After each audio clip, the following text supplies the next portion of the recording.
Assalamualaikum warahmatullahi wabarakatuh. Alhamdulillah wa syukru ala ni'amillah amma ba'du. Pendengar dan pemirsa, sombong atau takabur adalah masalah yang sangat serius. Sebab kesombongan inilah yang menyebabkan setan terusir dari surga dan kemudian dikutuk oleh Allah selamanya. Baik pendengar, di Mutiara Pagi RRI Bandung bersama Dr. Hajah Dede Kania, bagaimana bahaya sifat sombong. Baik Bu Haji, ketika kita berbicara sombong, tentu sifat ini sangat berbahaya bagi manusia. Seperti apa Bu Haji, silakan. Baik, bismillahirrahmanirrahim. Assalamualaikum warahmatullahi wabarakatuh. Waalaikumsalam warahmatullahi wabarakatuh. Alhamdulillahirabbil alamin wa bihi nasta'inu ala umuri dunya waddin. Assalatu wassalamu ala asyrafil anbiya'i wal mursalin wa ala alihi wa ashabihi ajma'in, amma ba'd. Qala Allah ta'ala fil Qur'anil Karim, a'udzu billahi minasyaitonir rajim. Bismillahirrahmanirrahim. Wala tamshi fil ardi marha innaka lan tukhriqal arda wa lan tablughal jibala tula. Pak Ustadz Solihin, para mitra pendengar dan para mitra RRI semuanya dimanapun berada, berkaitan dengan bahaya sombong. Tadi sudah disampaikan juga ya, apa itu sombong, dan juga bahkan ada hubungannya sombong dengan musyrik. Ya. Jadi kita harus ketahui dulu, sombong itu asal katanya ya, kalau dalam bahasa Arab itu takabur. Ini takabur, kalau kita asalkan takabbaru ya takabbaru, itu artinya sombong atau membanggakan diri. Apa bahayanya? Bagi kita sebagai umat Islam, kita yakin bahwa apapun yang ada pada diri kita, pada hakikatnya seluruhnya milik Allah. Tidak ada yang dikecualikan. Apapun itu, termasuk harta kita, bahkan jabatan kita, kemudian juga diri kita, keluarga kita, semuanya semata-mata adalah milik Allah. Orang sombong, dia memandang dirinya lebih dari orang lain, bahwa dia mempunyai hal-hal yang tidak dimiliki oleh orang lain. Orang sombong ini punya kecenderungan lupa. Tadi ada riaknya, dan plus lupa juga, Pak Solihin ya. Kenapa lupa? Dia lupa tentang asal penciptaannya, bahwa dia diciptakan dari sesuatu yang hina, yaitu mimani yumna. Tidak ada manusia satupun yang diciptakan kecuali melalui proses yang sama ini. Tidak ada yang berbeda. Ya, jadi apa yang mau kita sombongkan dari penciptaan kita pun ini dari air yang sama gitu ya, dari tanah ya, kita ciptakan. Jadi apa yang mau disombongkan? Harta kita. Harta kita hanya titipan. Betul. Mobil, rumah, ya, perhiasan, berlian dipamerkan gitu ya, itu sudah ada sifat sombongnya. Kalau anak muda sekarang mungkin menyebutnya flexing ya di media sosial. Jadi dia memamerkan barang-barang branded, baju branded. Jadi kalau tidak branded seakan-akan dunia ini gelap. Seakan-akan ada yang hilang gitu ya. Padahal apa yang mau dibawa nanti ketika kita meninggal? Harta, di mobil yang mereknya demikian mewah, harganya bahkan miliaran mungkin ya. Rumah yang demikian besarnya, harganya miliaran. Baju yang harganya mahal gitu.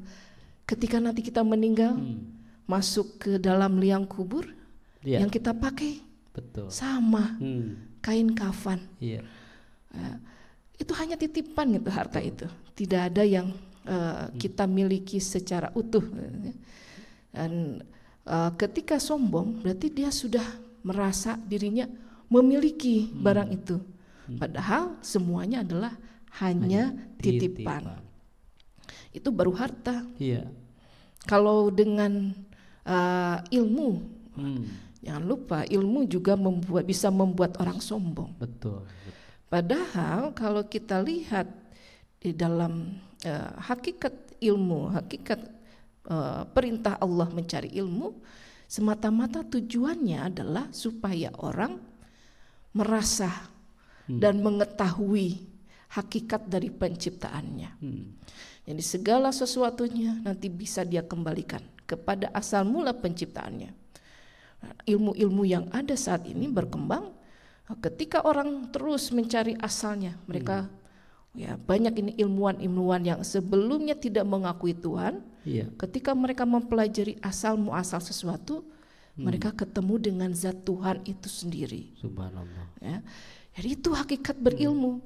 Kalau orang berilmu tapi sombong, ilmunya kurang banyak, gitu saja, gitu ya. Jadi apa yang dia pelajari belum menyentuh kepada hatinya, belum menyentuh perubahan akhlaknya, perilakunya.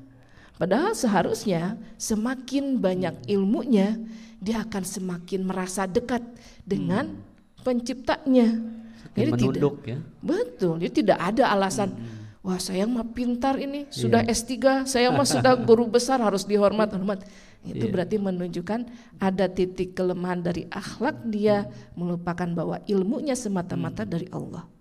Bahkan dalam hadis juga kan disebutkan bahwa ilmu yang kita miliki, sebanyak apapun ilmu itu hanya sebutir pasir yang ada di pantai, sebutirnya, bukan sepantainya gitu. Sebutirnya, sangat bukan kecil. Sangat kecil. Jadi kalau kita celupkan gitu ke dalam air, ya kalau di tangan kita celupkan dalam air, ilmu kita itu yang bagaimana? Yang tersisa di tangan kita, saking sedikitnya.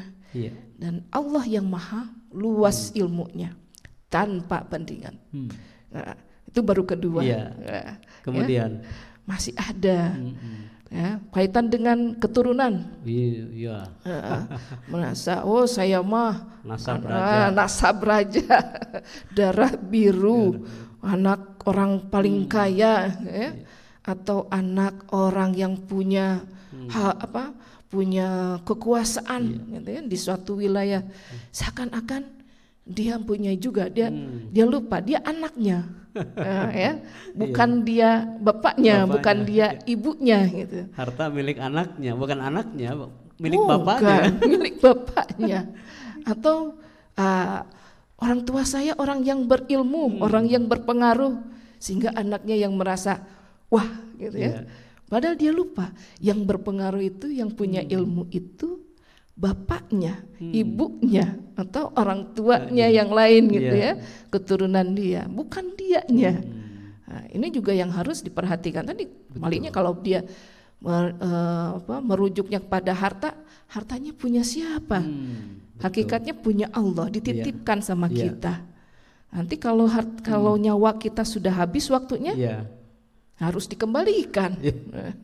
Hartanya nggak bisa ikut dibawa ke kuburan. Nggak bisa, yang ke kuburan apapun itu ya. Kalau punya perhiasan, batu akik saja ini Pak Solin nggak bisa dibawa, semuanya bersih. Yang bawa hanya kain kafan saja ketika masuk ke alam, ke liang kubur itu. Ya, itu ketiga itu keturunan. Jadi jangan sampai merasa wah saya keturunan raja di raja ini, ya. Jangan lupa, jangankan hanya keturunan raja di rajanya Fir'aun saja. Paling gaya sampai 2 nabi didatangkan untuk menyadarkan untuk mengajak Fir'aun ke dalam agama Allah. Tidak sanggup itu, ya, untuk melawan kodratnya, harus meninggal. Semuanya kembali. Orang yang paling kaya siapa? Korun. Ya, kalau kita misalnya mencari sesuatu, mencari harta karun itu kembalinya ke korun gitu ya. Nah, saking kayanya, kunci untuk membuka brankas kalau sekarang ya, lemari gitu atau ruangan khususnya, itu tidak sanggup dibawa oleh orang yang paling kuat. harus ada beberapa orang yang membawa itu, baru bisa dipakai untuk membuka ruangan itu. Iya. Saking besar berarti ya, Iya, saking betul. besar ruangan, saking besar pintu, berarti semakin besar juga, semakin banyak Iya. juga isi di dalam ruangan itu. Hmm. Harta yang dimiliki oleh Korun itu. Iya. Apakah dia mampu melawan untuk mati? Ya, melawan ini ketentuan Allah ini. Ya, semua makhluk itu pasti mati. Iya. Kan tidak bisa. Ya. Jadi apapun itu bentuk kelebihan-kelebihan, Iya. tidak ada yang bisa kita bawa ketika kita meninggal nanti. Karenanya, ya apa yang mau kita sombongkan?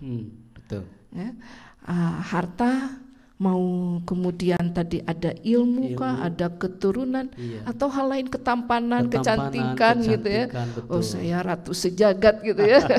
Orang paling ganteng sedunia gitu ya. Iya. Kalau artis, apakah mampu kemudian melawan tua gitu ya, melawan mati? Kan Betul. tidak juga sanggup. Betul.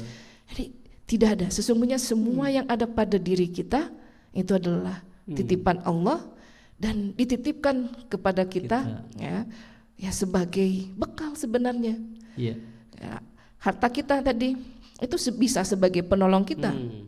Kalau kita meyakini bahwa harta itu titipan, kita akan berusaha menggunakan harta itu untuk hal-hal yang baik. Diambil manfaatnya ya. Betul. Menolong orang, mengeluarkan zakat dulu Betul, ya. iya. Mengeluarkan zakat, infak, sodakohnya. Supaya apa? Supaya kembali kepada kita menjadi pahala. Dititipkan kembali di Allah ya. Iya, kembali lagi. Mungkin Iya. sholat kita kurang bagus ya. Mungkin hubungan kita dengan orang ada yang kurangnya, akhlak kita ada yang kurangnya. Tapi dengan kita banyak beramal soleh, berinfak, bersedekah, mungkin itu menjadi amalan soleh kita. Betul. Bisa mengangkat kita nanti kelak di akhirat. Iya. Ini apapun itu kelebihan-kelebihan, kita harapkan dan kita berdoa terus kepada Allah. Semoga kelebihan-kelebihan itu menjadi penolong kita di dunia maupun di akhirat. Ustazah, ketika berbicara sombong, ini satu perbuatan yang sangat dibenci oleh Allah. Dan tentu bagaimana dibenci oleh Allah, karena kita sombong itu sendiri bukan sifat manusia, sifat makhluk, tetapi itu sifat Allah, karena Allah segala-galanya ya. Tadi Bu Ustazah sebutkan, pendengar dan pemirsa, bahwa apa sih yang kita sombongkan? Harta, kecantikan, kedudukan, keturunan, semua itu akan lenyap ketika kita sudah sampai ajal. Ini diantaranya salah satu, mungkin sampai Rasul sampaikan kan, ada setitik aja, setitik paling kecil di hati kita ada rasa sombong, maka diharamkan masuk surga. Subhanallah ya. Betul. Ternyata salah satu itu diantaranya yaitu bahaya sombong. Seperti apa lagi Bu Ustazah bahaya sombong yang mungkin harus diwaspadai oleh pendengar dan pemirsa? Ya, di antara bahaya sombong itu masuk di dalam ayat yang tadi saya baca di awal. Ya. Bahwa manusia itu ketika berjalan di muka bumi ini tidak boleh dengan cara yang sombong. Jalan sampai tangga gitu. Kita bisa lihat ya, ketika orang jalannya banyak duit dan tidak punya duit. Beda itu. Jalannya lebih yakin ya, lebih tegak dadanya.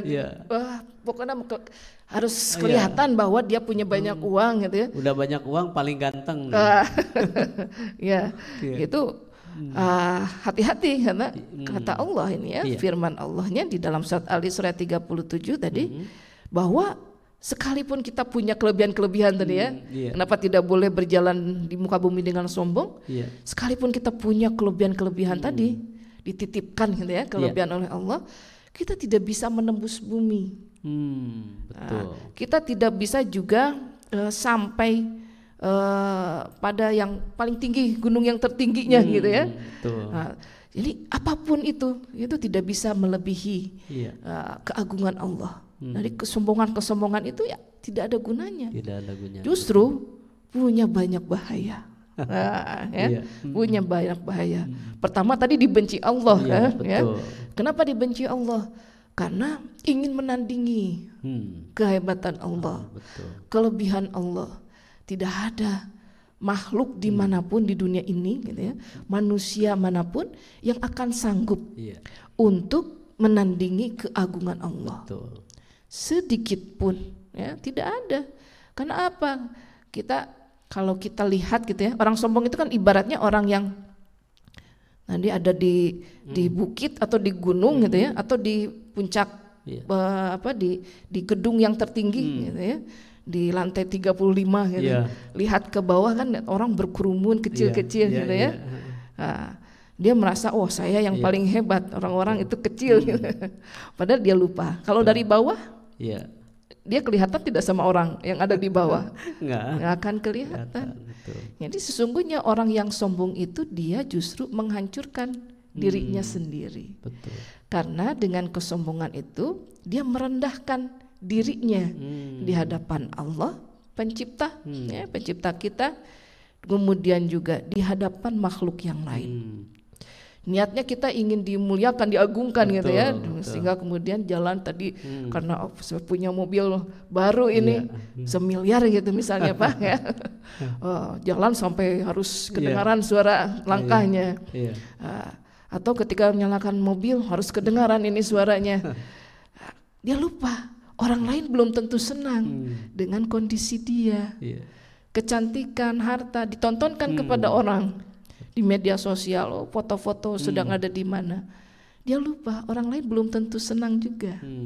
Nah, justru dia sedang menghinakan dirinya bahwa dia tidak sanggup untuk menguasai dirinya sendiri, untuk beribadah, untuk lebih mengingat Allah. Dengan harta titipan seharusnya lebih mengingat Allah. Dengan harta titipan yang banyak seharusnya ini lebih banyak membantu orang lain.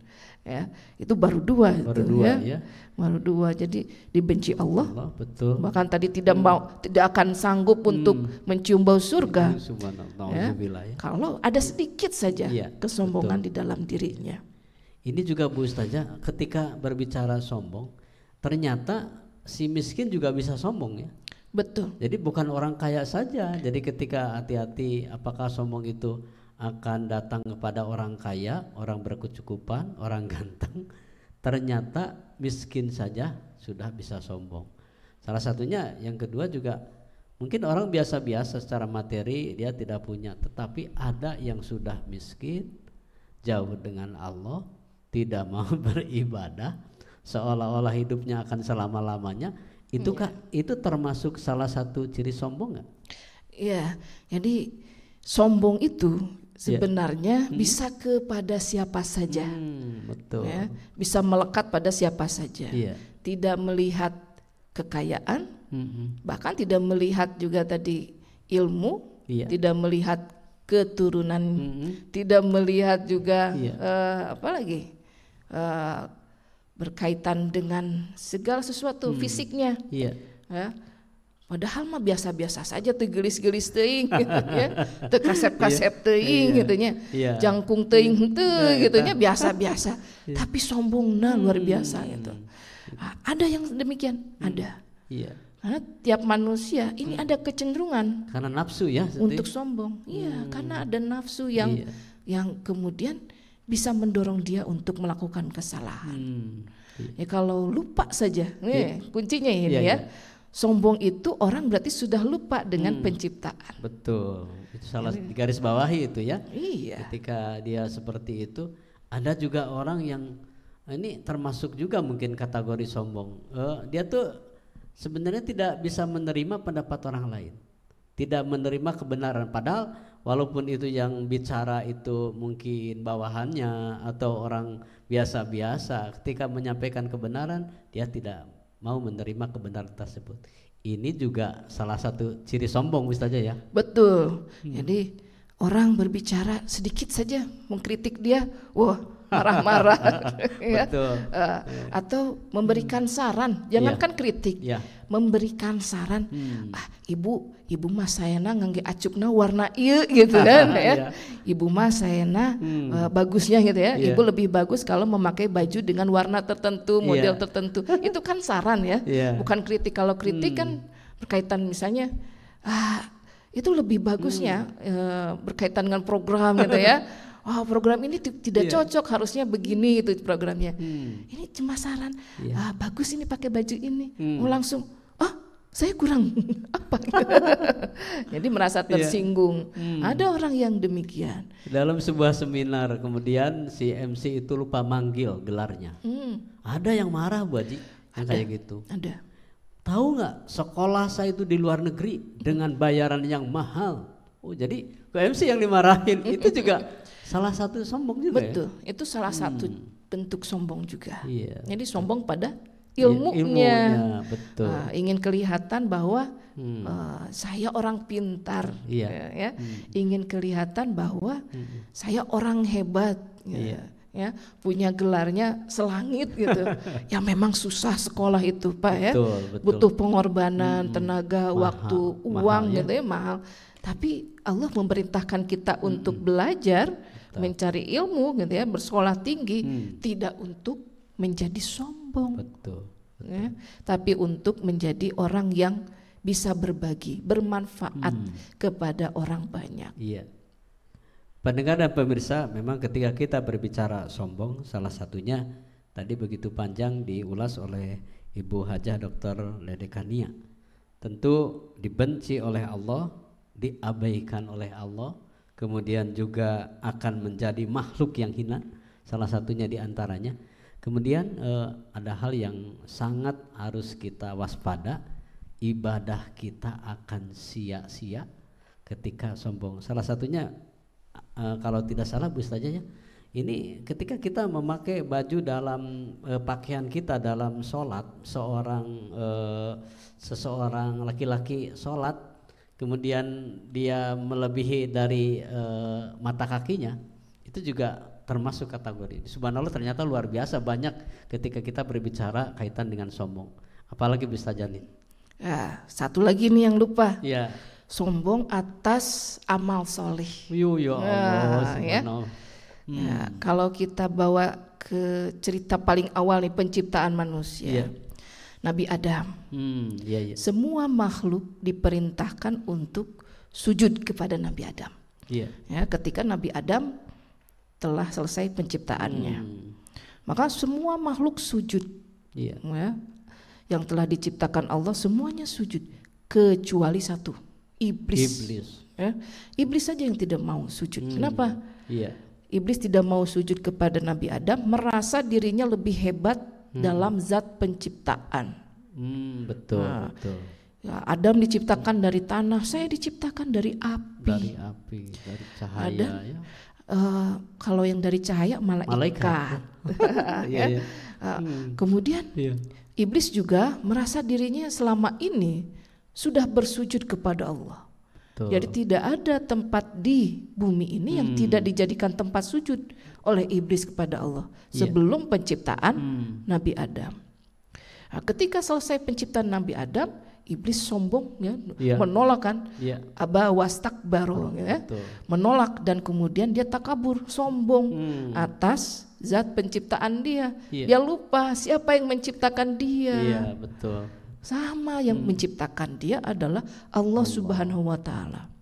Jadi kalau pencipta sudah memerintahkan untuk bersujud, ya setiap orang, setiap makhluk ini harus bersujud, karena itu bagian dari perintah yang tidak boleh diabaikan. Jadi kalau kita sudah beriman kepada Allah, kita yakini setiap perintah Allah itu pasti mengandung kebaikan. Ya, sebenarnya bukan kemudian bersujud kepada Adam itu kan bukan dalam makna mentuhankan Adam, mensejajarkan dengan Allah, bukan. Tapi mengakui bahwa Adam itu adalah makhluk ciptaan Allah. Mengakui kehebatan Allah karena berhasil menciptakan manusia. Padahal dari tanah. Gitu ya. Jadi sering dilupakan gitu ya. Bisa saja kalau kita berbicara sombong sungguh banyak ya. Banyak sekali yang ingin kita bicarakan. Salah satunya memang kehati-hatian kita itu kalau kita lihat mungkin pamer, ria itu bisa ada yang dilihat dari materi, dari sesuatu hal yang nampak. Tapi ada hal yang sangat tidak kelihatan nih. Ketika hati mungkin tidak bisa dilihat, tapi hatinya merasa sombong, padahal dari tadi Bu Ustazah menyampaikan gambaran jalannya aja sudah beda. Dengan amal soleh merasa dia paling pintar, paling soleh, paling alim, itu juga hati ya. Betul. Nah, di akhir perjumpaan kita yang perlu pendengar dan pemirsa ingat-ingat kembali Bu Ustazah, untuk penutup di bagaimana bahaya sifat sombong. Ya, untuk penutup ada hadis dari Rasulullah Shallallahu Alaihi Wasallam, al-kibaru batanul haq wa ghamtu nas. Ya. Jadi sombong itu menolak kebenaran dan merendahkan manusia. Hadis riwayat Muslim. Jadi tadi bahwa orang yang sombong itu dia dibenci oleh Allah, diabaikan nanti di akhirat oleh Allah, bahkan kemudian dihinakan. Kalau menurut hadis ini dihinakan di depan manusia. Dan yang paling berbahaya, hatinya terkunci dan dia secara otomatis menjadi pengikut iblis. Dan kalau sudah jadi pengikut iblis, ya tidak bisa kita masuk ke surga ya. Secara otomatis juga dia menjadi penghuni neraka. Nauzubillahi min dzalik. Jadi yang kita sebagai umat Islam harus berhati-hati dalam setiap perilaku kita, dalam kehidupan kita. Sepanjang kita hidup ini masih ada helaan nafas, kita ingat bahwa kita diciptakan semata-mata oleh Allah, dan kita semata-mata kembali hanya kepada Allah. Jadi tidak ada satupun yang bisa kita sombongkan di dalam kehidupan kita ini. Kita harus sadar bahwa semuanya adalah milik Allah Subhanahu wa Ta'ala. Demikian Pak. Baik pendengar, bahaya sifat sombong bersama Dr. Haja Dedekania di Mutiara Pagi RRI Bandung. Anda bisa terus mengikuti kami dari live YouTube RRI Bandung di setiap pagi dan setiap saat. Tentu Anda pun bisa bertanya ke kami melalui chat live YouTube RRI Bandung. Subhanakallahumma bihamdika asyhadu alla ilaha illa anta astaghfiruka wa atubu ilaik. Assalamualaikum warahmatullahi wabarakatuh.